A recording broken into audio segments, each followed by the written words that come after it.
All right, let's look at Gordon's tender. Gordon's tender did not have a cover. That's where the battery goes. So we need to make a cover. I want to look like kind of like a coal pile, and I could not find any of those old gondola coal inserts that I had. So I found another piece.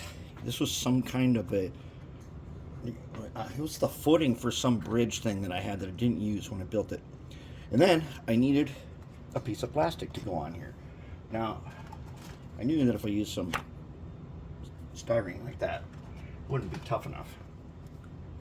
So what I did do, I got this piece of plastic. What I did do is I took one of these bottles that vitamins and stuff come in, and I sliced it with the bandsaw.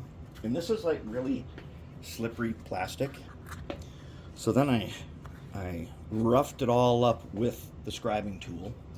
And one of the interesting things about goop that we don't talk about enough is the fact that goop is also a contact cement. If you want to do it as a contact cement, you apply direct to the surface, allow 2 minutes, make the surface. And then it, like we say, we got short working time with it because it has a solvent that evaporates and then it bonds. If you do it as a contact cement, where you put both sides on, it bonds faster. Or no, it bonds harder.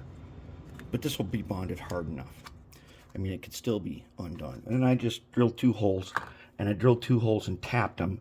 The stuff was breaking apart in here, so a little super glue baking soda, we're good to go. And now this thing slides in, and we can screw it down with a pair of screws.